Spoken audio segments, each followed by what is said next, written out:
Okay, good evening everybody. Welcome to this evening's meeting of the Community Committee. I'm Councillor Margaret Phipps. I'm the Vice Chairman of the committee, but in the absence of the Chairman this evening, I will be chairing the meeting. Members and officers all have their names in front of them for ease of reference. I'd like to remind everyone present that this meeting will be filmed by the Council and broadcast live on the internet and will be capable of repeated viewing. If you are seated in the chamber, it is possible that cameras will capture your image.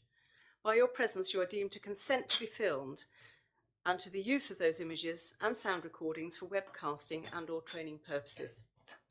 Finally, there are no planned fire drills for this evening. And if the fire alarm sounds, please evacuate the building immediately via the emergency exit over there. Thank you. The first item on the agenda then is apologies for absence. Apologies received from the Chairman, Councillor Darren Wilkes, and Councillor John Lofts. Thank you.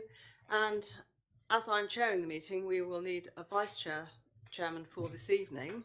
Do I have a proposer? A proposal? Councillor Jameson is proposed. Is there any other proposer? A second.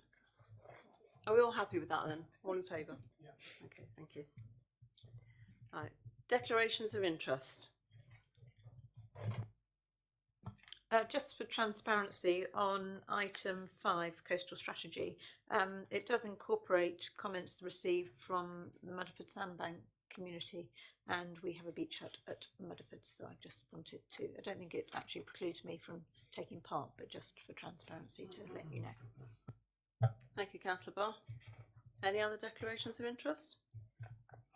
I would like to say that on item 4, the Bournemouth, Dorset and Poole Minerals and Sites and Waste Plan, I'm a member of the Parish Council who has commented on this, but I took no part in that. I just wanted to declare that obviously I'm the ward councillor and also a county councillor, but I don't know if that precludes me from taking part. Thank you. Right, item 3, to minutes of the previous meeting. If anybody's got any issues on that, please let me know. Councillor Hallam. Thank you, Madam Chairman. I am down actually on the minutes as being present where I was actually absent. Thank you. Thank you. If there's no other comments, I would, as part of this, when you receive the minutes, just like to give you an update about the town centre toilets. And as you will see, 205 of the minutes does show what was resolved. So I'll just give you an update. This is not for discussion, and if you do have any issues with it, please do get in touch with the officer or myself later. So if you'd like to look on page 5, the first resolution was A, the mix of cubicles be amended to consist of 4 female toilets, 2 urinals and 5 unisex. And the progress with that is that the design has been amended accordingly. B, investigate the possibility of providing breastfeeding facilities in the disabled and baby change unit. Councillor Bath commented on this, and the midwife who she was in touch with has been in contact, but has recommended that breastfeeding facilities should not be provided in the public toilets. C, investigate the possibility of not requiring radar keys, but to have the disabled and baby change unit as accessible as all of the other facilities. The update on that is radar locks will not be fitted to the accessible toilets. They will be locked along with the other cubicles between about 6:30 p.m. and 8 a.m. D, details of the external design with regards to the possibility of putting arches into the openings be agreed with the town centre councillors. Those arch options have been developed and will be discussed with ward members. I think that actually now has already happened. E, ensure the provision of alternative temporary toilets during events like the food festival. Temporary toilets will be included as part of the specification of works. Additional cleaning services for the food festival have already been arranged with our cleaning contractor as well. And finally, F, to amend the specification of the kick plates to be stainless steel and that specification has been amended accordingly. Thank you. So are we all happy with the minutes? Do I have a proposer? Proposed after the alteration with the attendancy. Thank you. A seconder? Thank you. A proposer and a seconder. Is everybody happy? We sign this as correct. Thank you. Okay, on to item 4, which is the Dorset and Pool pre-submission mineral sites and waste plan. We invite George Worley to the table. Thank you.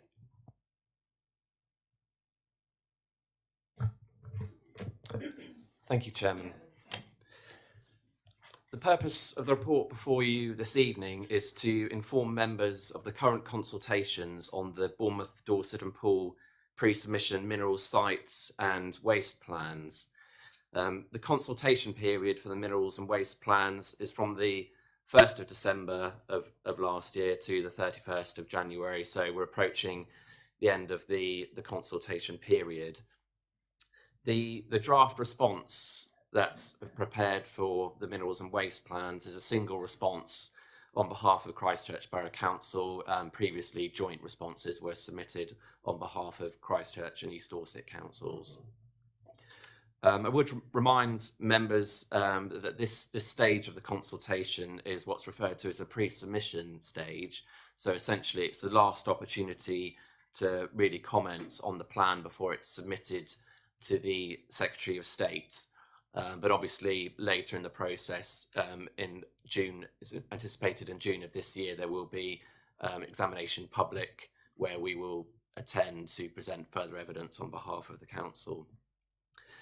At this stage, in response to the consultation, our response is framed around the tests of soundness set out in the National Planning Policy Framework, and what they are is set out in detail in the report.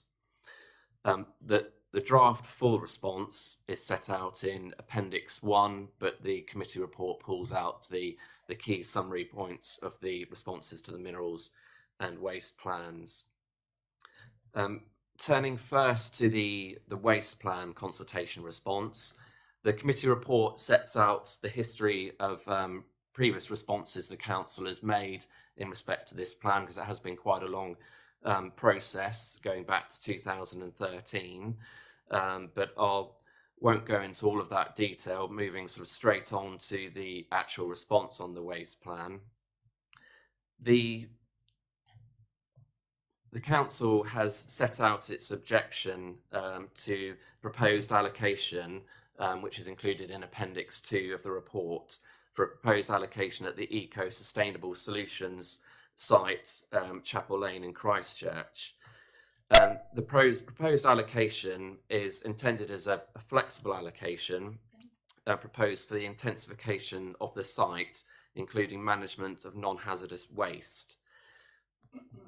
Although the proposed allocation appears to be non-specific at this stage in being that it's flexible, the detail of the proposed allocation does appear to suggest that it's intended for it to be used as a solid recovered fuel facility, in other words, a thermal treatment facility for residual waste.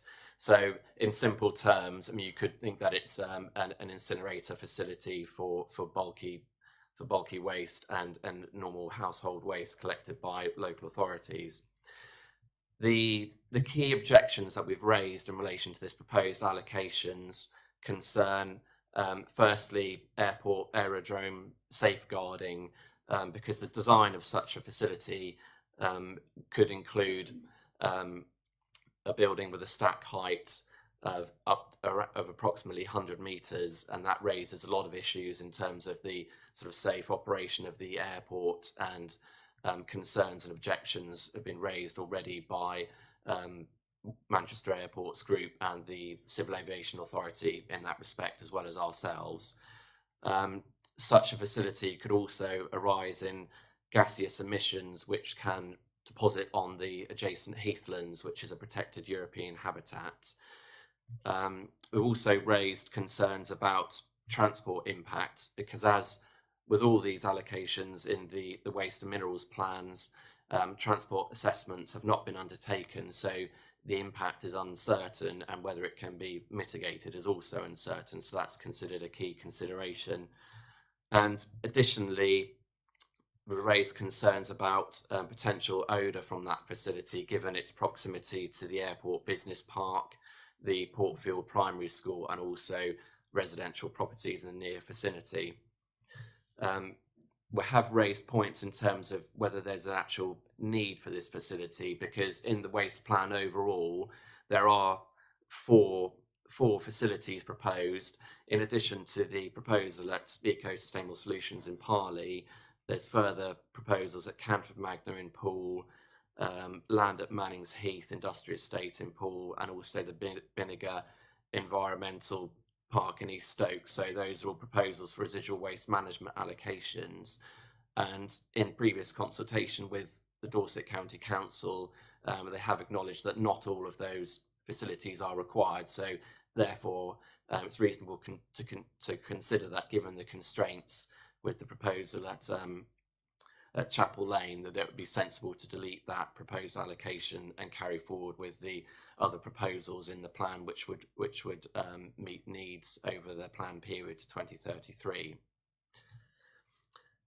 That was the only allocation proposed in the waste plan in Christchurch. So moving on at this stage to the minerals plan. As with the waste plan, I've set out the history of the preparation of the minerals sites document, which goes back again a fair while, back to 2008. In terms of the major issues that we've raised in relation to the minerals plan, in terms of the need for future sand and gravel requirements over the plan period to 2033, from my calculations, I conclude that there's a surplus of approximately 4.6 million tonnes from the sites that have been identified for allocation in the plan.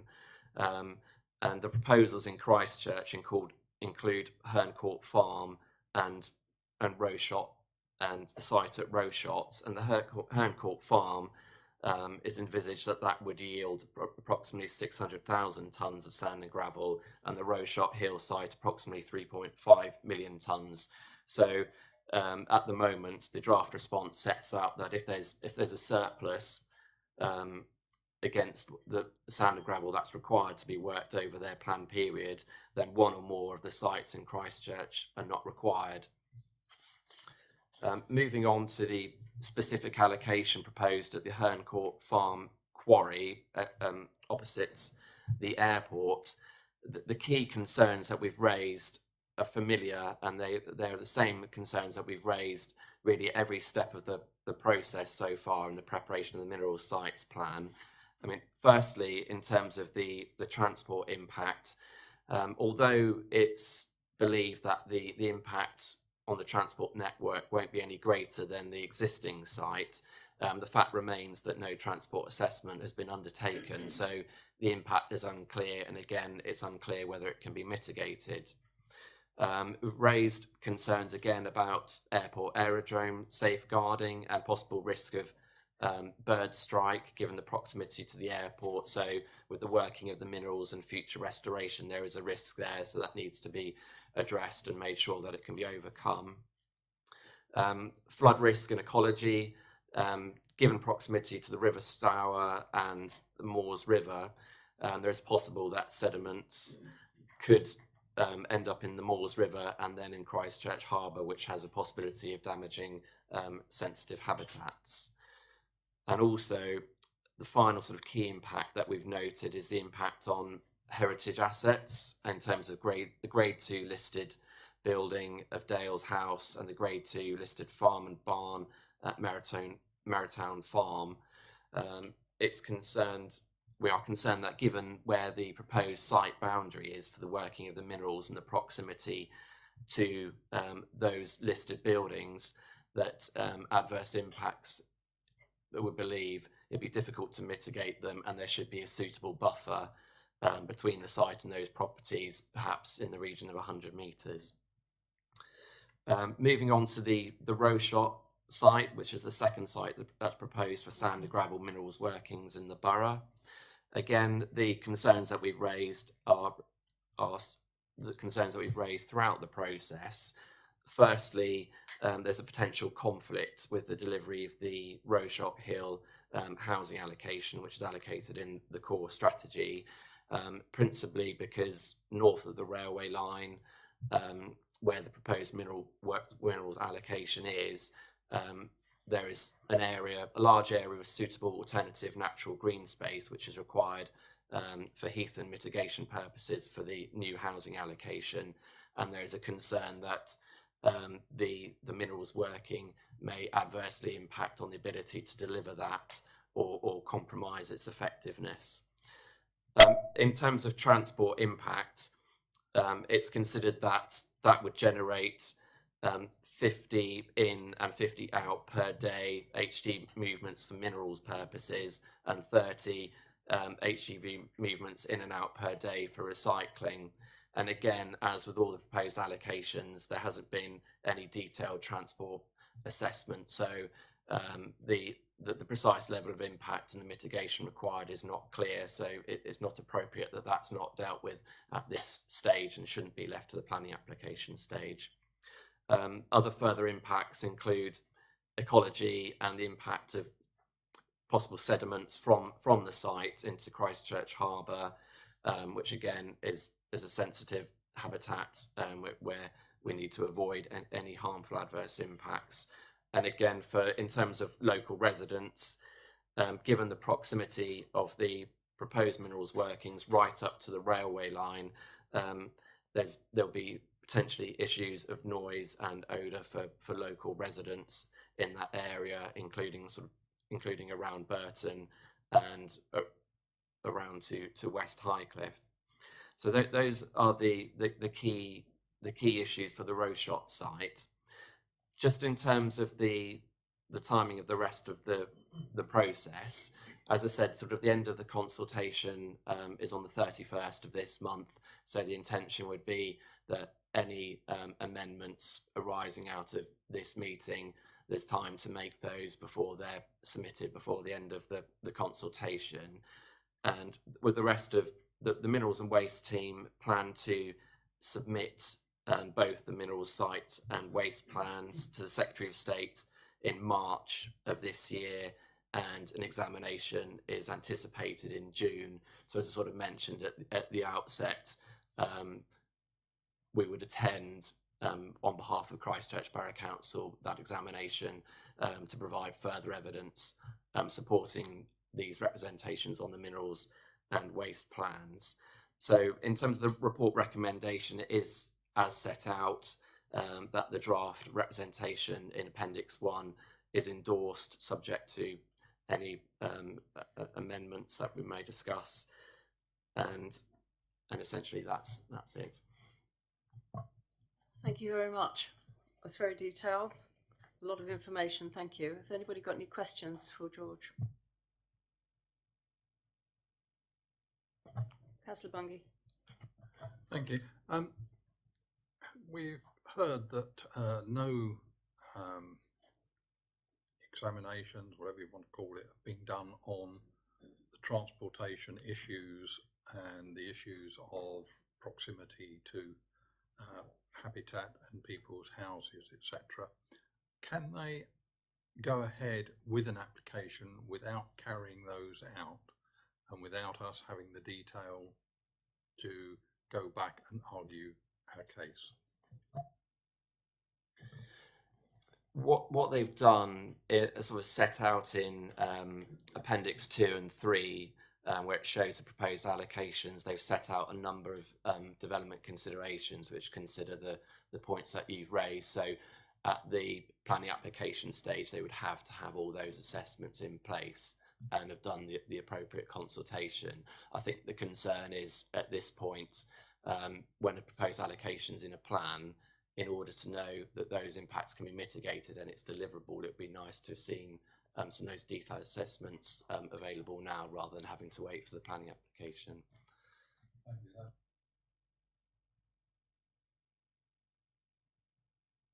Councillor Flagg. Thank you, Chairman. Question and a suggestion, really. It's with reference to the transport impact. At 3.21, it suggests that developer contributions need to be agreed between Dorset and Hampshire County Councils. And my suggestion is that at 3.22, I wonder whether we can put in there that we would like to see a similar agreement in terms of the rail link, because these two operations will carry on, and I just wonder whether or not there's an opportunity for us to say that we think that Hampshire and Dorset should talk to each other with regards to the provision of a railway siding to obviously relieve or alleviate so much traffic on the local roads.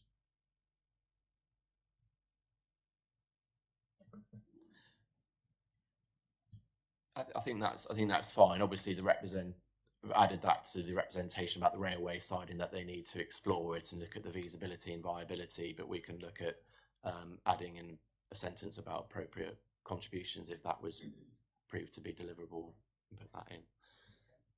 Okay, you're happy with that. Thank you. Councillor Spittle. Thank you. And thank you for the report. I seem to recall that a few years ago, to say the least, there was similar an incinerator that was going to be installed in this area. But I'm just intrigued. First of all, how does this differ to the one that was removed, that you know was never successful?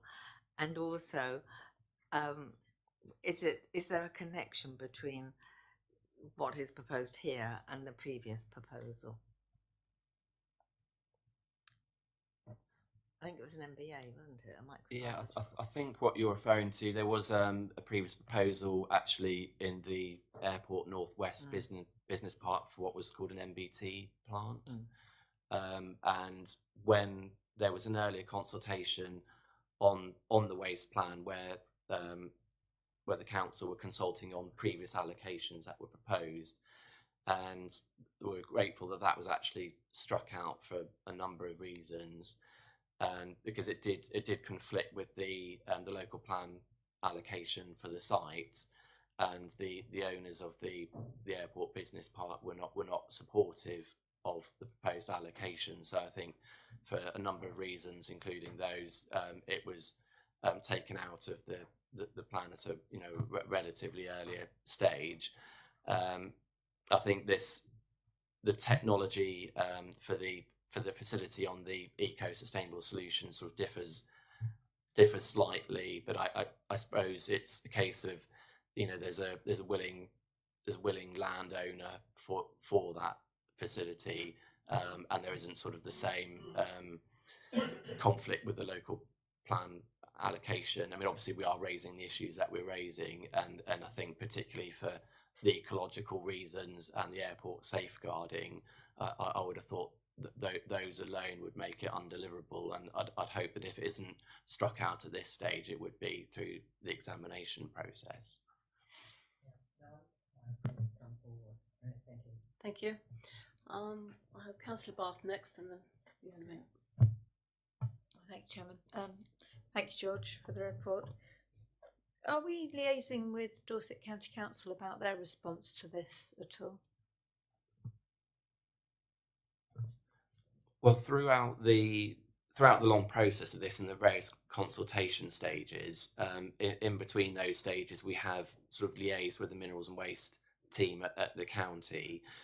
Since the last consultation, we did meet them subsequently to go through all of the concerns and representations that we've raised previously, some of which they've listened to and some of which they haven't so much, and they've proceeded with what they originally intended. So to be fair, there has been quite a good ongoing working relationship, at least, that we've been able to go through our representations in detail, and also on their website they have published consultation about how they treated representations in the past. So in some cases they take at least it's very transparent.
opportunities within our area, of which we have some, but doing this in conjunction with students rather than imposing things on them. And I think the whole exercise has been brilliant. I thought you and the team have run it exceptionally well, and I think the responses that we've had back, we need to thank our community for coming on board and putting their comments to us. And I think the whole exercise has been very useful. Obviously now, because of the LGR and waiting for those announcements, I think you've absolutely hit the nail on the head that we do have to take a pause and get out of this the operational issues that we can work towards, but glean a lot of information about how people feel about the different areas and the uniqueness of the different areas. So very happy to propose a set out. Okay, well, I've got Councillor Hallam and then Councillor Bungay. Excuse me. Thank you. Yeah, I'm very happy to second the proposal. Again, I'd like to thank you and your team. I think we've had a bit of a rocky road a little while back, and this consultation I think has gone a long way to build a lot of bridges with the community, and I particularly would like to see that we can keep that forum going. And keep that communication channel open. I know you've just mentioned that to use that for various other things, and I think that's really important. Now they've discovered it. Let's keep it going. And I do think it's a sensible thing for us to just sort of find out what's going to happen in the future, and then we can maybe come back and revisit. But certainly for the time being, I think leave as is, and say we've had a great exercise and it's all been really positive. So thank you. Thank you, Councillor Bungay.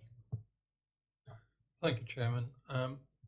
Yeah, that's all okay, but I would like some way of reinforcing this.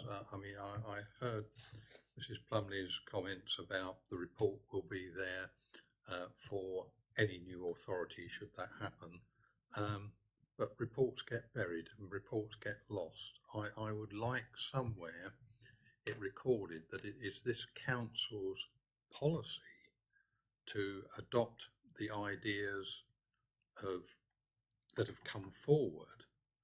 I don't know how you would word it, so that it is there as a adopted council policy rather than a report that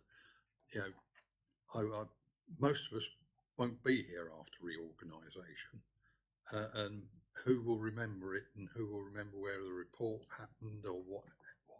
So I would like it minuted or put somewhere as council policy to go forward, that we've noted what was said by the public, we agree with their general policy of no change other than what may be required for improvements or maintenance, whatever. But the policy of, for instance, no more beach huts, other things that were brought forward need to, I think, be reinforced, because in 2 years' time they could be totally lost and there's no record of what was said. Maybe I'm being sceptical, but I've seen this sort of thing happen before in 30 years on council. So I would like it reinforced in some way. I appreciate it's a bit more work for the officers and that's stretched as it is, but if some way can be found, I would like to see it happen. Thank you. Thank you. I presume that will be minuted, and then we'll have to have other discussions as to how you might want to take that forward if you want to change policy, obviously, but it will certainly be minuted. Right. One, perhaps the last time, maybe. Could I just come back on that? Because I think that Councillor Bungay's made a very valid point, and I wonder whether members would be happy to add in a further recommendation, H, that this council strongly requires that this document should be carried forward to any future authority for implementation.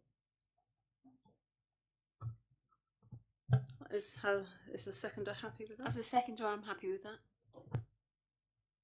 Is there any further debate?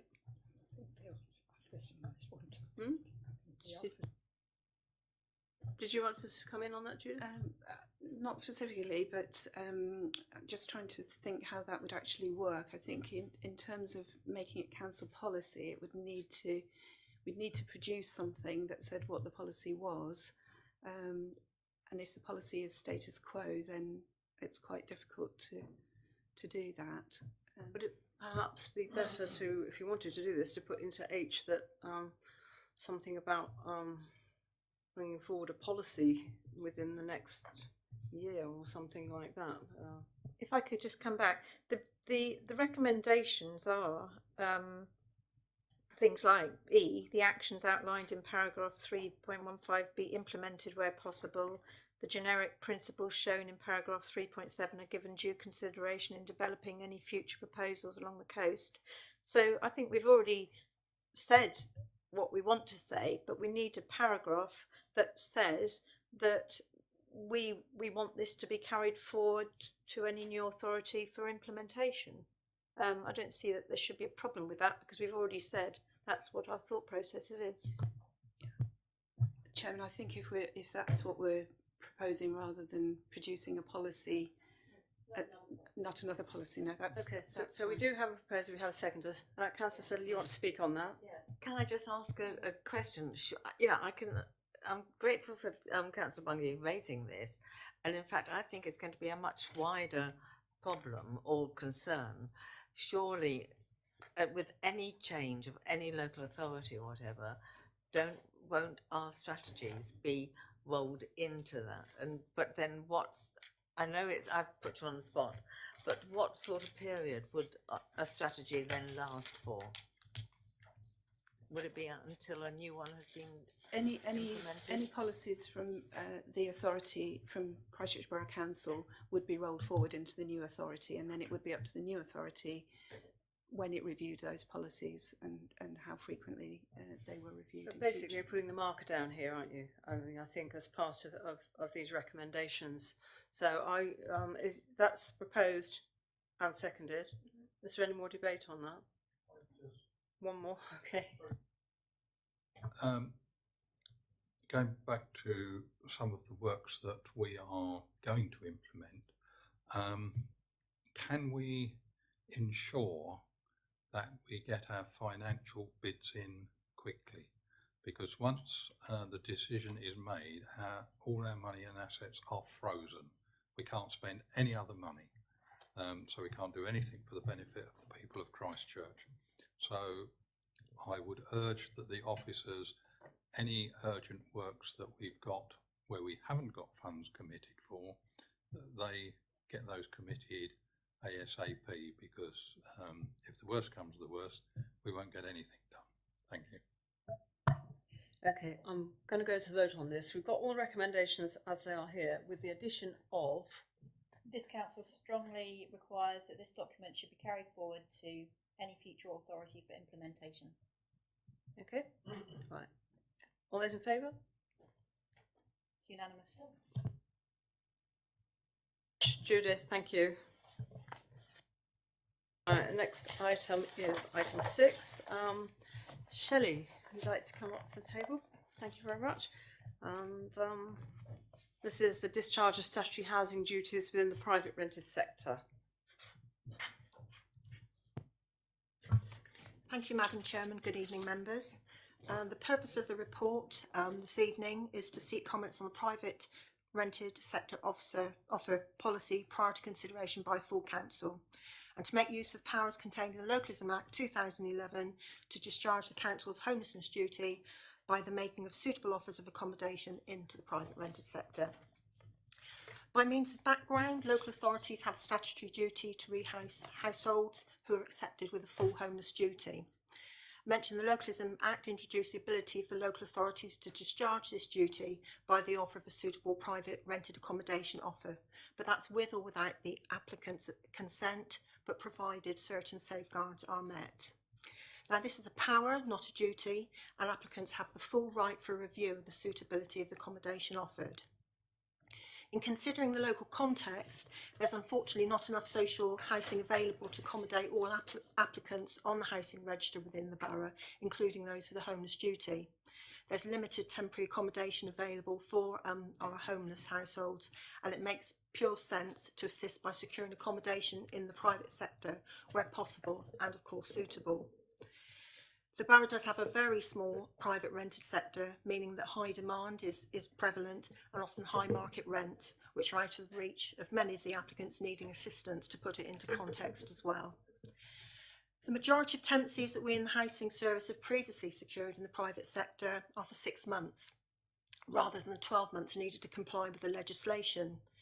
And in looking at the past 2 years, the housing service would only have been able to discharge this duty twice using the proposed power into accommodation with a 12 months tenancy. But however, we are expanding our work with the private rented sector and have recently recruited to a new position of a private lettings negotiator under the work required for the Homeless Reduction Act. And this will provide increased support to landlords and tenants, and hopefully that will increase our access to private rented accommodation through new partnership working and incentives. Now, any accommodation that may be offered to applicants under this power will be subject to very detailed suitability assessments, including affordability, the condition, location, access to support networks, which we do now actually. And the housing service will also inspect those properties and make all the relevant inquiries, and suitability will be very much based on each household's individual circumstances, and that is what we would look at. Now, the introduction of such a policy is a required action within the homelessness strategy, and a similar policy has been adopted by the other Dorset local authorities. So that's my report, Chairman. I'm happy to take questions. Does anybody have any questions for Shelley on this? Councillor Spittle? Thank you for this report. Knowing the level of private rented accommodation there is in Christchurch, is this going to be feasible? Are they going to be able to find the properties that are available, and also within the sort of the income levels or the rent levels that so often people expect? Because it is known that that whenever anybody goes after a rented property, invariably there are 3 people or 3 different applicants, and that the rents are a lot higher than the average market rents. Thank you. Well, thank you, Chairman. Yes, we have a very difficult private rented sector regarding access in it in Christchurch, and that's what we hope the private lettings negotiator will help us with. We're already forming, we do excellent work with our local landlords, but we're looking to of course to increase that, and because we will be offering extra support because we have other new staff due to the Homeless Reduction Act, we're hoping that what we can offer landlords in supporting them with the tenants and the issues, that we may be able to negotiate on some of the rents, because as we know we don't get many rents which are at what we call the local housing allowance level. But by means of hoping it will assure members is that we would not be able to refer anybody under this power if the accommodation wasn't affordable for them, and we will do complete income and expenditure exercises with each household like we do now, whether it's a 6-month or a 12-month tenancy. Thank you. Councillor Bath, have a question? Yeah, question. I think I know the answer to this, but with this statutory ability to sort of discharge the duty, can we do that across the border to other authorities, as long as the people are willing to obviously move to those areas, bearing in mind that there is so much more private rented housing in Southbourne and Bournemouth area? Yes, we can, because location is one of the areas that you can look at. And actually, was double checking that in the policy earlier. Everything that we look at has to be suitable. So, for example, if we did find something, and we're often, quite a lot of the time now, helping people access properties in Southbourne and Bournemouth, because people may approach to us with a local connection, but actually they work in those areas, so it makes better sense for them to work there. So yes, we can do that, but again, it's not something we would press on somebody if the location wasn't of their choice. For example, schools is always a big issue with location as well. Thank you. Oh, one more. Okay, Councillor. something, if if someone is actually placed in a property outside the area, and we have discharged our our duty, presumably that person will be regarded as suitably housed and will then be removed from the housing register. But should something happen, does that mean that tenant cannot come back onto our housing register because they are no longer living in Christchurch? That's a very good question. That's a very good question actually, because I would take the view that if we have placed somebody out of our area under the power to discharge our duty, if something happened to them within a certain amount of time and they came from our area, we could use discretion under the allocation policy in the relevant section to allow them entry back in. Now, bearing in mind also that if somebody is placed into one of these tenancies and within 2 years their circumstances change and they become homeless again, the duty remains with the local authority. Thank you very much. If there's no further questions, we'll go into debate. I think Claire, you wanted to start there. Yeah, thank you, Madam Chairman, and thank you to Shelley for the work on this. It is quite complex, and we do struggle, I know, with private rental housing in our area. There's a very limited supply of it, but I think the actions that we've taken as authority actually well in advance of having to do it because of the acts that had come through, we were ahead of the game on it. And I think Sue, when she was running the housing as the lead member on housing, was instrumental in creating that along with officers. So, you know, now this act is in place, we actually were already taking on board a lot of the principles for it. But I think ensuring that the safeguards are in place is crucial, that people can't be discharged and be out there and we risk the fact that they may end up homeless. So I think it's great that this policy is being put in place to ensure that.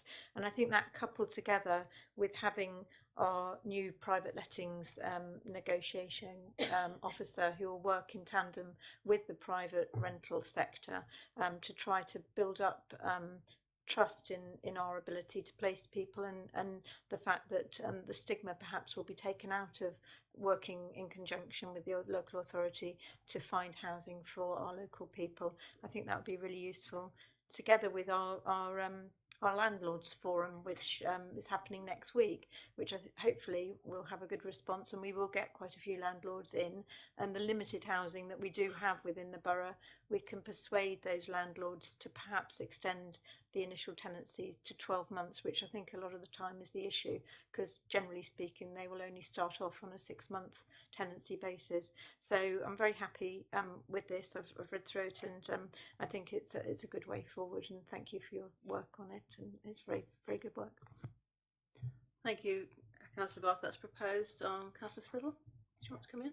I'm quite happy to second this item, but I do have some concerns, but that doesn't mean that I haven't confidence in the officers, who I know will do actually talk very carefully to all the residents that come along with their housing problems.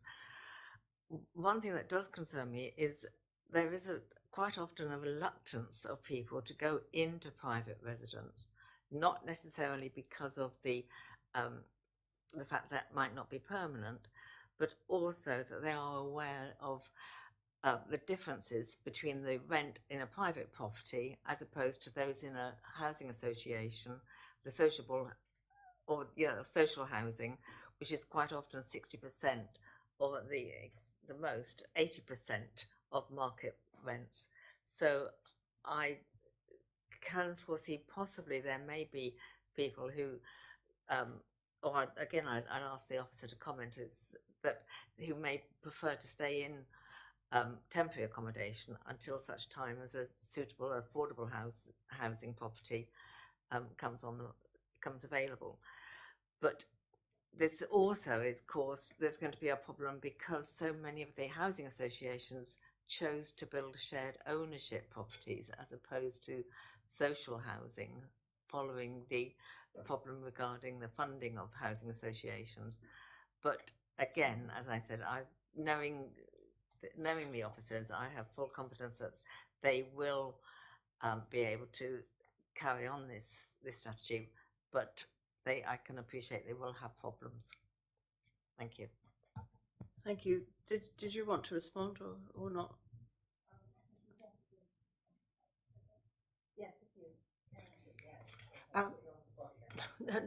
No problem. Understand your comments regarding the rents in social housing. Some of the rents in social housing are lower than in the private rented sector, although of course we do have different forms of tenancies now with the social housing provision. But the pure fact is that we do not have enough social housing to house all of the people who are on the housing register, whether they're homeless or whatever reasonable preference, what we call a reasonable preference category that they may fall in. If we have people in temporary accommodation, which we have also a short supply of, that could at times be bed and breakfast accommodation, which is totally unsuitable really in any way or form other than for a short period of time. So many of the families that actually who do come to us, we do actually house in the private rented sector or assist them into it, but into 6-month tenancies. So these clients are actually going into the private sector anyway. But it's a fair comment. Sometimes it is quite difficult to put that forward, but we have to be realistic with the clients and realistic with the provision and options that we have. Thank you very much. Okay, we have a proposer and a seconder. There's no more debate. Go to the vote. Everyone in favour of the recommendation as set out? Those who are? Unanimous.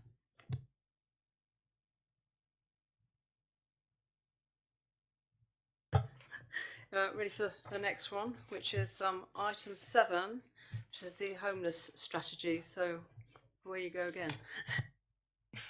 Thank you, Chairman. The purpose of this report is to seek approval for the annual update report 2016-2017 of the Dorset Homeless Strategy 2015 to 2019. By means of background, local authorities have a statutory duty to review homelessness and formulate an effective strategy to deal with it every 5 years within their area. And the current strategy runs from 2015 and expires in the end of March 2019. Now, the annual update report at Appendix 1 is actually the second under the current Dorset homelessness strategy and provides significant information on performance and outcomes. It's been requested that this annual update report is provided to committee now for agreement, and I confirm again that it's been agreed by the other Dorset local housing authorities. The report and future reports will also provide an opportunity to update members on the implementation of the Homeless Reduction Act, which has very positive intentions to ensure effective advice and support is provided to all housing people who are eligible, and to avoid them reaching a homeless crisis. And that new act comes into operation very soon on the 3rd of April, but it does bring additional burdens relating to the new duties, which there are many. But updates on that, the effect of that act, will be provided at future committees.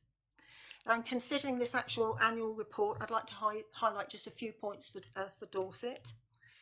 So the homeless decisions made by the Dorset local authorities, actually they peaked a few years ago in 2012-13 and reduced until last year, which showed a slight increase. And also 59% of the decisions made were actually a full homeless duty being accepted, which is slightly higher than the national average. In 2016-17, there were 3,093 approaches for assistance in Dorset, with only 243 reaching the criteria of being accepted as actually homeless with a full duty. Now, that reflects significant work in preventing homelessness in thousands of cases. And whilst the figures in the report show an increase in the number of households in temporary accommodation, where we have to place someone who is homeless without accommodation, this is reflected in the national picture too, with an increase of 61% since 2010. But it's really important to note that being in temporary accommodation doesn't mean every household is in shared hostels or bed and breakfast accommodation, which is often and what people think. The vast majority are in self-contained private accommodation and social housing, social sector accommodation. We're very proud of the placements and the performance on the placements in bed and breakfast accommodation, which had a decrease of 40% in placements last year compared to 2015-16. It's important to note that the complexity of cases approaching the all housing service appear to have increased, with many more households appearing with multiple issues, multiple debts, ill health and many other factors. It's also important to note we do work very closely with a number of other agencies, Dorset County Council, the CAB Shelter, to name a few, and also the services funded through Dorset County Council Housing and Prevention Service, and they received 4,650 referrals for assistance last year. So between all of the agencies, the ones that we count, we received over 8,000 approaches. There's also been an increase of 10.1% on the number of households on the Dorset housing registers, and with the need for one bedroom accommodation being the most prevalent at 54.5% of the total on the registers. However, there's been a decrease in the available social housing lets, reducing by 26.6% from 1,784 units when comparing to 2013-14 to a couple of years later to 1,310 in 2016-17. And just to inform members that consultation on the homeless strategy was significant to inform the original strategy document, and subsequent consultation has taken place in various meetings and forums, and we now have twice yearly stakeholder events, of which the next one is tomorrow morning, and I'm leading on that. So that's my report, Chairman. I'm happy to take questions. Thank you very much. I'd just like to say what a lot of work, and I know that you actually did write this. Quite amazing. So thank you very much for all the work that has gone into this. Do any members have questions? Councillor Barr? Yeah, I just wondered if you could just summarise, because I think there is a bit of lacking in knowledge sometimes of the term homeless. A lot of people believe that to be people who are rough sleepers, and there is quite a big distinction between homelessness and that, and I just wondered if you could summarise that so that we're all clear about what we're talking about. Yes, absolutely understand that. Actually, the understanding of the term homelessness in the general population isn't actually what it is. So a lot of people think that if somebody is homeless, it is purely that they have no roof over their head and they're sleeping rough on the streets. In fact, that is a very, very, very small proportion of the households, because we call, in terms of homelessness, if it's a single person or a family with children, they're classified as a household. So when we get people approach the housing service, for example, we may have a family who approach us and they've been issued a Section 21 notice to vacate their private sector accommodation. Without going into too many of the legal criteria and qualifications, at a certain point we can determine that that family are homeless or threatened with homelessness within a certain period of time, and depending on our procedures. And so that family, they may then be classed as a homeless household, but they are still living within that accommodation until they have to move out. So homelessness takes place of many forms. Somebody may be in a property, for example. To give an example of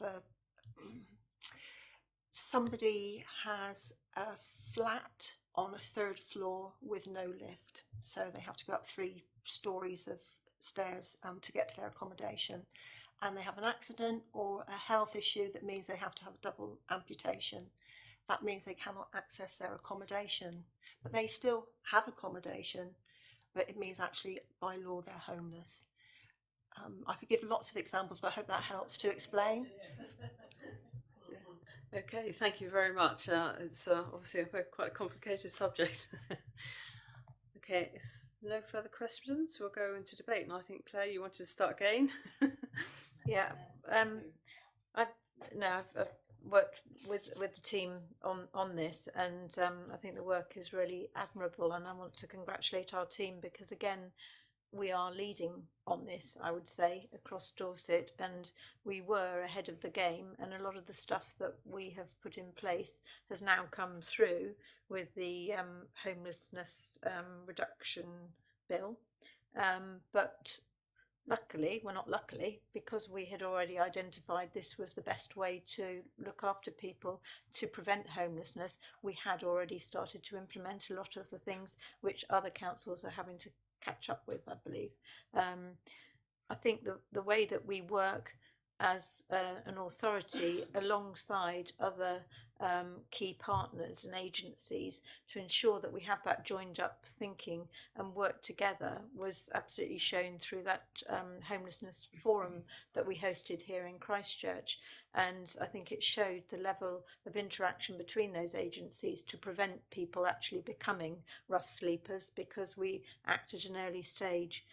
The very fact that the bed and breakfast is down 40% I think is admirable, because bed and breakfast is the last possible place that anybody who is in that state of trauma where their home life is threatened, and obviously there are multiple things going on in their lives, being in bed and breakfast is, I think, the least the worst place that they could end up really mentally. So I think the fact that we've reduced that is fantastic, and I wanted to congratulate the team on all the work that they do, because they do work brilliantly with our population and try their very, very hardest against very difficult situations to ensure people do have a roof over their heads, and it is something that they are happy with and is affordable as well for them and their budgets, which is not always easy in this area. So congratulations to all the team and the way that we've led on this, and very happy to propose the recommendation as set out. Thank you very much. Councillor Spittle. As you will guess, I'm happy to second.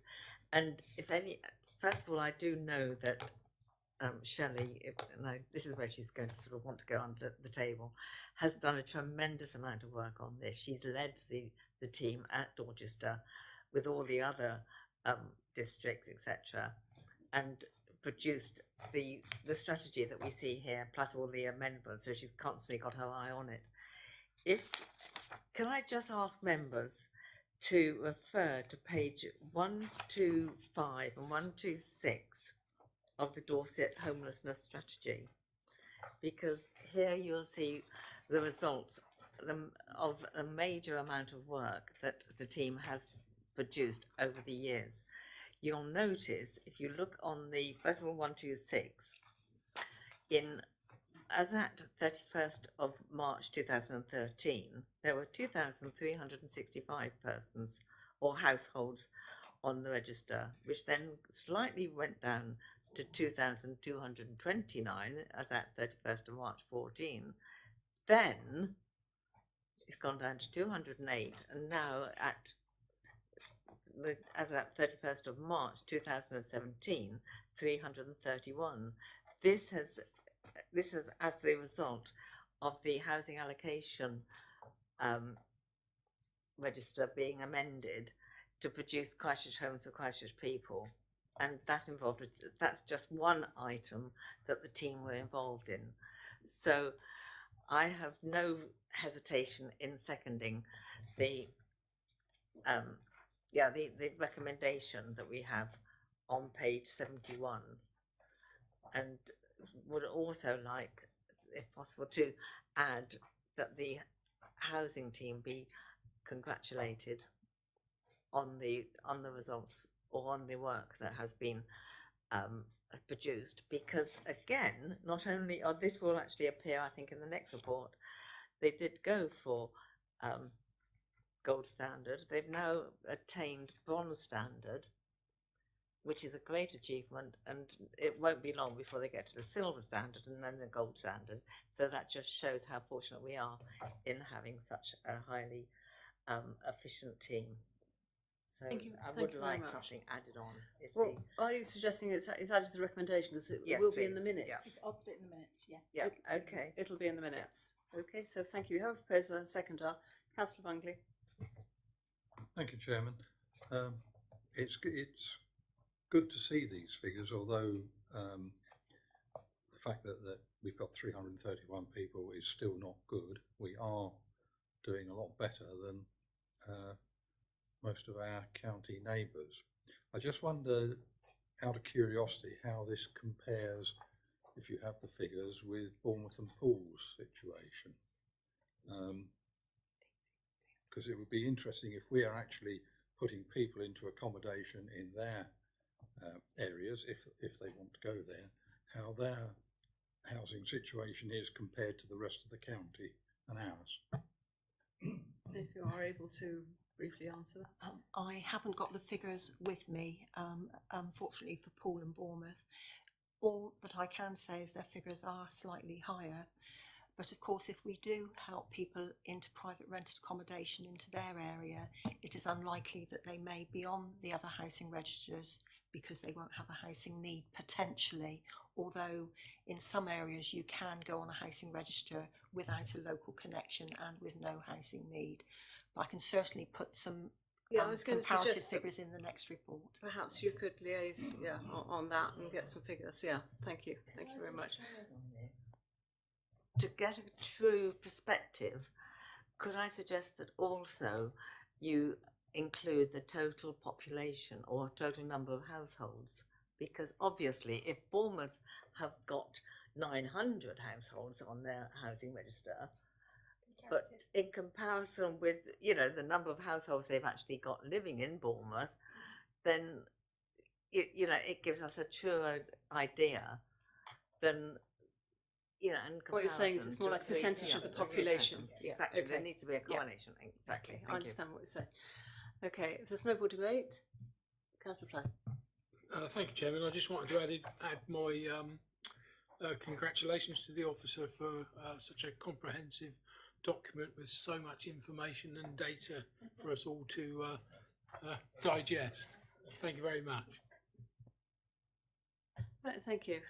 So if we go to the vote, all those in favour of the recommendation? Unanimous. Your last one, Shelley. Housing Services Quarterly Performance. Thank you, Chairman. This report is actually regarding purely the Christchurch and East Dorset housing service as opposed to the other one, which was across Dorset. And the purpose of this report is purely to update members on the work of the housing service. By means of background, the housing service produces key monthly information and provides a summary report every quarter. And this analysis of data enables us to identify trends and assist with future work planning and direction of resources. It's also been requested that these quarterly reports are now provided to this committee.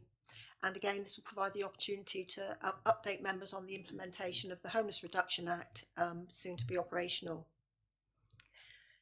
In considering the report, I'd just like to highlight a few key points for the Christchurch and East Dorset Housing Service as follows. There's been an increase in approaches to the overall service of 53 from the previous quarter ending the 30th of June. So this is the quarter we're looking at, the 1st of July to the 30th of September. But with Christchurch actually having an increase of 55 and East a reduction of 2 cases within that period. There was also an increase of 3 cases accepted with a homeless duty from 15 to 18, but within that overall figure, Christchurch having a reduction by 1 case and East having an increase by 4. As we can see, the figures will fluctuate each time I bring a report to committee. Households in temporary accommodation decreased by 1 on the previous quarter, but with Christchurch increasing by 2 cases and East reducing by 1. There are 838 housing register applications or change of circumstances received in the 3-month period, and there were 835 live applications on the housing register as at the 30th of September, 359 for Christchurch and 476 for East Dorset, which was an overall increase of 33 on the previous quarter, because not everybody will be eligible and people will have been rehoused during that time or withdrawn their applications. Just under a third of households on the housing register were existing tenants of social housing needing to move for a number of reasons, And for Christchurch and East Dorset, 42% of all registered needed 1-bedroom accommodation, which is slightly less than the 54% if you take all of Dorset into account. 107 households were rehoused, 46 for Christchurch and 61 for East Dorset. And we also received 29 complaints, reviews and other challenges. So I don't mean 29 of them were complaints, that was the total figure.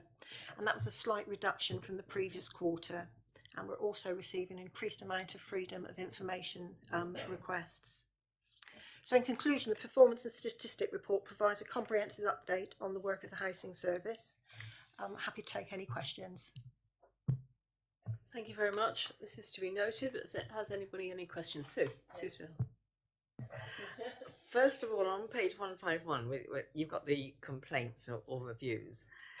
Those complaints or letters, whatever, from MPs, etc., that is spread across the whole department of both Christchurch and East Dorset, am I right?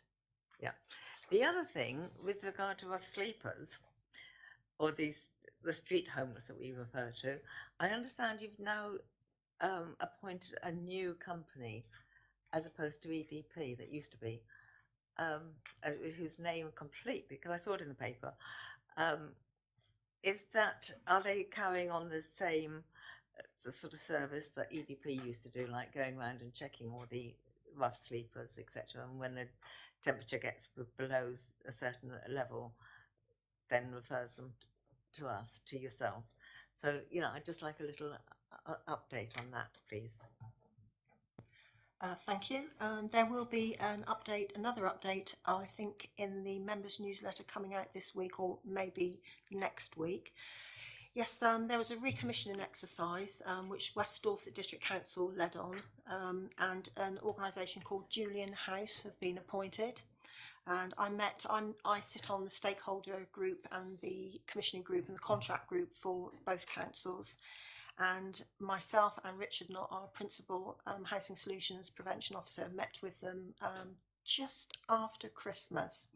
I was very impressed with their approach. EDP didn't win the contract this time, but the staff who were employed by EDP are working with Julian House, and yes, they will be providing the same service. They are offering some potential enhancements which we'll be discussing further with them. And yes, there will still be the severe weather provisions when the weather falls under a certain temperature for so many nights. So yes, business as usual. Thank you very much. There's no further questions. We'll go into debate. Councillor Flagg, I think. Chairman, happy to propose as set out and that the report be noted. Thank you. Thank you very much. Do I have a seconder? Councillor Geary. Is there any other debate? Councillor Barr. Just to say that the key data shows the level of work that the department is doing and the diversity of the inquiries that you're getting. Because although the live housing register applications looks in relation to other councils to be a lowish figure, 359 for Christchurch, that doesn't say anything of all the other households that you're helping who are not on that register. And that was what we identified when we changed the housing allocations policy. So although the housing register numbers are low, the number of people we're helping is still exceptionally high, but we're helping them in an appropriate way rather than putting them on a list that they are never going to get to the top of. We're actually working with them to find appropriate housing that they will find a house rather than just sit on a list. So congratulations to the team and thank you for the data. Okay, if there's no further debate then, proposer and a seconder, all those in favour? Unanimous.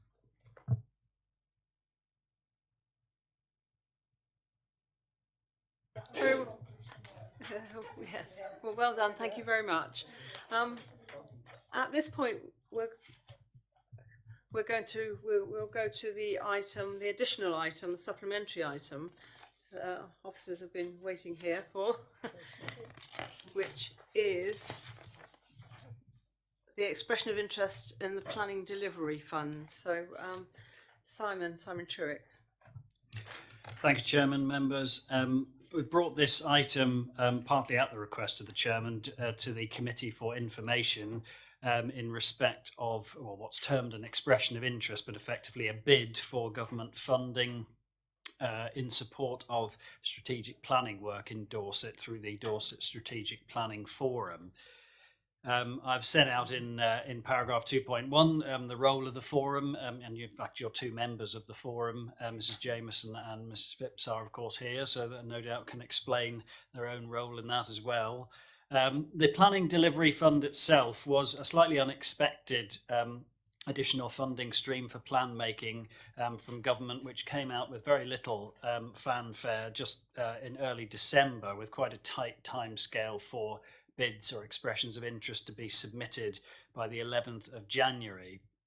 Now, on behalf of Christchurch and East Dorset, we put forward two bids for local plan work, which I've set out for you, one on density and design study and one relating to the Christchurch town centre sites in this area around Stony Lane and Bridge Street. Those two projects we already have budgets allocated for, but obviously if we were successful in our bids for the Planning Delivery Fund, then clearly we could identify some savings from our own expenditure. In the process of discussions at officer level in Dorset, the Strategic Planning Forum, which has been grappling for some time, I think, with both its role and its role specifically in duty to cooperate issues across boundaries, also wanted to take the opportunity of making a bid for essentially consultancy advice, which would form two parts. One, and the first part essentially would be to support what is now a new government requirement of a statement of common ground between local planning authorities in terms of strategic planning issues and particularly housing delivery. And then a slightly more contentious element, I think, is to possibly use consultancy advice to scope out what could be some form of overarching strategy for Dorset. I'm not calling it a plan, but it could be some form of development framework if the Strategic Planning Forum was minded to go down that route. We've bid for approximately £180,000. It's somewhat interesting that one of the criteria for these bids is how you'll spend the money in the 17-18 financial year. And given that I had an email a couple of days ago from DCLG saying they hoped to notify people of bids by the end of January, it effectively only gives about 2 months to actually spend the first part of the money. So we'll be doing quite well. But anyway, we'll certainly do our best if we're successful. But I suspect the bulk of this money, if we were successful, will obviously be spent in the 18-19 financial year. The reason we acted as lead authority is for two reasons. One, we were already working up bids, and so we were quite familiar with the bid process. And secondly, that only local authorities can be named as bidders for this money. So the Strategic Planning Forum can't make a bid on its own right. So a local authority had to act as the lead. I think that's almost all I need to say. Clearly, I would simply spell out that we're well aware that these are very contentious issues, and I'm sure Councillors Jameson and Phipps would agree with me when we say that the members of the Strategic Planning Forum are at very different levels of development in terms of how they want this to proceed. Certain authorities are very keen on some form of strategic plan. Others, and I would probably count both Christchurch and East Dorset, are more reticent. The fact that we're bidding for this money does not mean we're going to be railroaded into any form of strategic plan. I think what we want to achieve out of this, if we're successful, is simply to get some independent advice to the members of the forum on the various ways they can tackle these very difficult issues, particularly housing, but this also encompasses employment, transport, and other cross-boundary issues. So I would endorse the fact that we've made the bid, I'll obviously notify members as soon as possible as to whether we're successful or not. But obviously the work of the Strategic Planning Forum is an issue of itself, and our own representatives and officers, including myself, will continue to put our position at that meeting. Thank you, Chairman. Thank you very much. We'll take questions. I'd just like to ask a question first before anybody else. I haven't asked one yet this evening. Can you just be clear, I don't think it actually lists them in here, that this bid is on behalf of all councils in Dorset, and I believe it is still with the exception of East Dorset, who declined to take part. Is that correct? Yes, that is correct, Chairman. We held, as you know, we held a briefing with our lead members here. We held a similar briefing with lead members at East Dorset. Well, I'll say unfortunately, they felt they couldn't put their name to the actual bid. I mean, obviously, if the bid is not successful, well, then we'll have to take these matters forward in the normal way. If the bid is successful, well, then the Strategic Planning Forum will receive the money and will receive the advice and will commission that advice. East Dorset are still members of that forum. So, I mean, I took one advantage of us leading on the bid is that obviously we will continue to be the commissioning authority. We'll receive the money, and it puts us in maybe slightly more influential position in terms of deciding how the money is used. But obviously the East Dorset members didn't feel at this stage they could sign up to actually making the bid. Can I just say, I just wonder, I see that A, the report is to be noted, and B, that if successful, any subsequent consultancy brief or work programme is approved by the relevant member representatives of the Strategic Planning Forum prior to any work being commissioned. But I'm just wondering, would you expect that something would certainly come back to this committee letting us know whether we've been successful or not, and if so, what is actually happening? Another report would come back, presumably. Yes, Chairman. I mean, I think I'll notify lead members and members of this committee as soon as I can in terms of the success of the bid. I mean, what I would anticipate is that if the bid is successful, well, then the Strategic Planning Forum initially will need to meet and discuss how exactly it wants to go about commissioning the work. Quite clearly, the Strategic Planning Forum has no executive powers. So, I mean, if we take a scenario, I mean, I think the initial work would simply be to receive advice for the members of that forum. If things started to progress more towards any sort of plan, it would be up to any council to seek ratification of that, as I'd expect coming back to this committee and similar committees elsewhere to decide whether they felt that was appropriate. Thank you. Are there any other questions? Councillor Bungay. Sorry, Chairman, I've got two or three actually. Obviously, we're a little bit late because it says the closing date is 11th of January. So this is coming to this committee after the closing date, and you've already put the bid in. So we're a bit behind the game, I think, as a committee. I have to admit I was a little bit surprised and disappointed that I didn't get this till 4 o'clock yesterday afternoon. But the questions basically are, how will this affect our existing adopted borough plan? Will the forum exist if LGR goes ahead, or will it disappear? On 3.3, where you talk about development in Bridge Street and Stony Lane, we've never discussed this in the town centre plan. It's never been discussed other than a presentation we had from some prospective developer 3 years or so ago. So this has come out the blue. I'd like a little bit more update on what is being thought of there, because we know it floods around here anyway.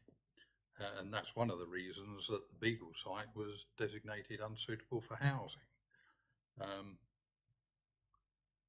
We've also in 4.1, and sorry, 4.2, you talk about the individual councils. Well, if LGR goes ahead, there ain't going to be any individual councils. So to a degree, this seems to be a little bit jumping the gun. And secondly, the strategic development framework, if the combined authority comes in along with local government review, they will be the strategic authority, not anyone else. So I wonder how all these things actually are going to affect what you're saying here. Thank you. Thank you, Chairman. I'll take questions 2 and 4 together in terms of local government reorganisation. I mean, clearly I don't know whether the Strategic Planning Forum will continue after local government reorganisation, if indeed that goes ahead. What I would think, though, is likely that even if it is 2 larger authorities in Dorset, there will still continue to be cross-boundary issues, and there'll still be a requirement to produce a statement of common ground under the duty to cooperate. So there may be less councils, but they will still have to work together on cross-boundary issues. Whether that requires a strategic planning forum or another body remains to be seen. And I mean, your point on paragraph 4.2, I mean, it's quite right. I think the only point I'm seeking to make there is that, as I said earlier, support for the bid does not commit us to any sort of plan. And I mean, you're right. I mean, these are issues that are going to be several years in development. So if the local government structures change during that time, well, then they'll have to be constantly revisited. The answer to your first question is it doesn't affect our plan making. We're continuing to work on the local plan review and to meet housing figures as they're currently set out.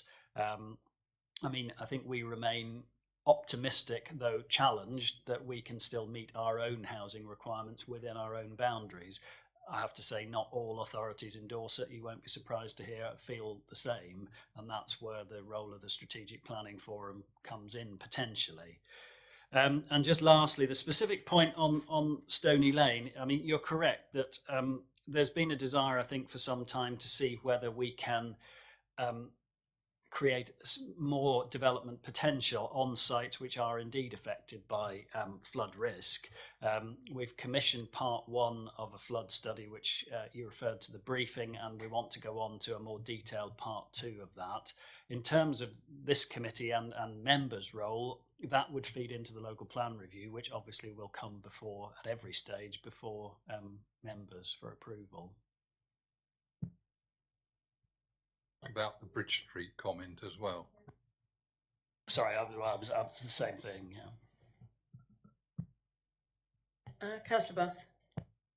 With regards to that and the sort of development in this area and in Stony Lane, our current local plan, does it not identify that our town centre, we should try to increase the number of residential units within the town centre to increase the viability of the town centre? It does do that. It also extends the town centre boundary over this area, which it wasn't previous in the old borough local plan. And also we did in the core strategy identify some key sites. They're not formal allocations, but they're key sites identified as potentially having some role in future mixed development, of which sites around here are included.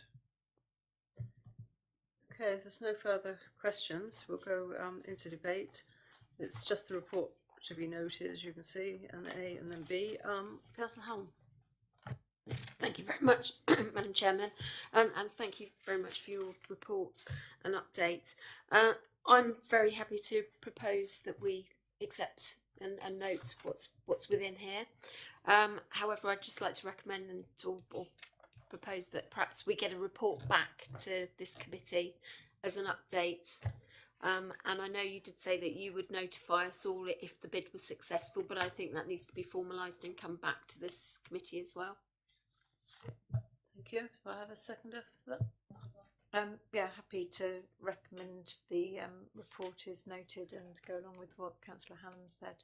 And I think, as Simon has said, I think any ability for the Strategic Planning Forum to find their way, I think, will be appreciated.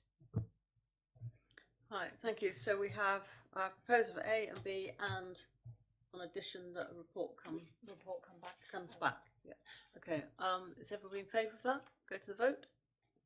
It's unanimous.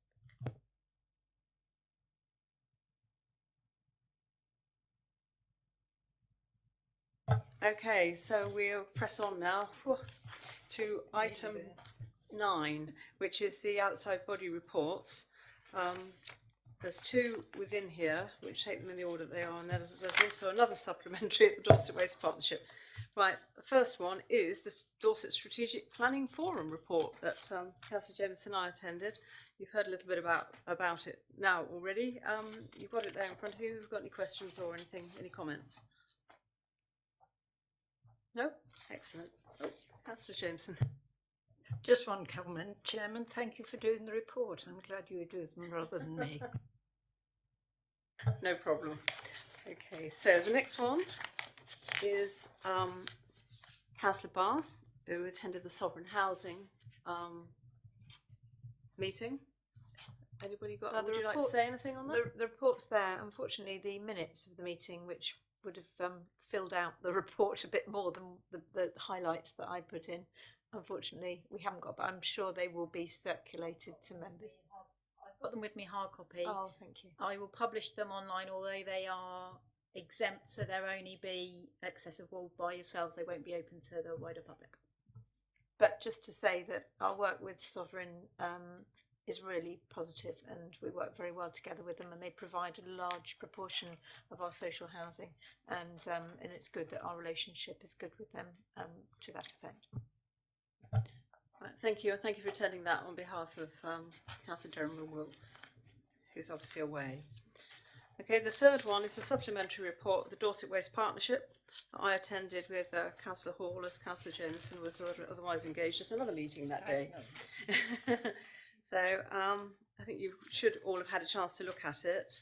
If you've got any comments, I'll say the headline is they won't be closing 8 out of the 11 household recycling centres for 2 days a week, and one of those would have been ours in Christchurch, and we've had that idea fortunately abandoned and kicked into touch, I'm pleased to say.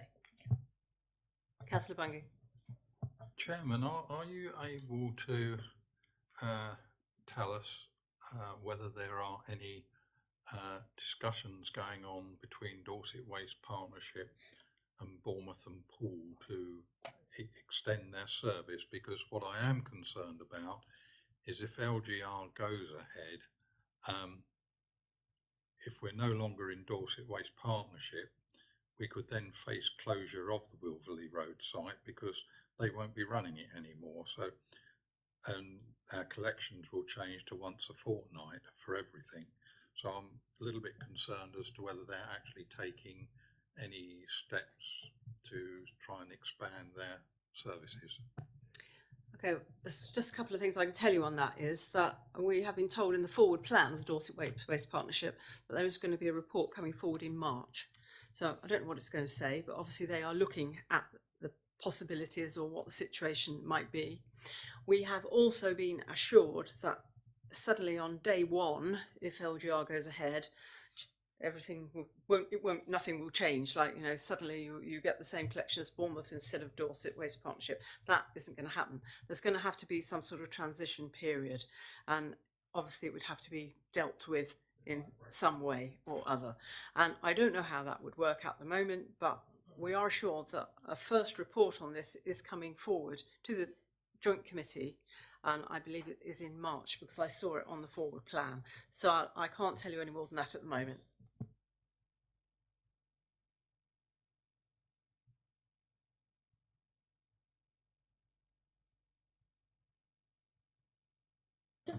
Obviously, it looks a little light, but as it's a living document, so hopefully, I'm sure we will have business at the next meeting. And obviously, we've had a few things tonight that will be reported back to committee, so it'll be updated as and when. So otherwise, it's going to be very quiet at the next meeting. But yes, I'm sure there will be something on the agenda. Thank you. Okay, at this point, before we close, I'd like to go into exempt session as we have a request for an update on an exempt item.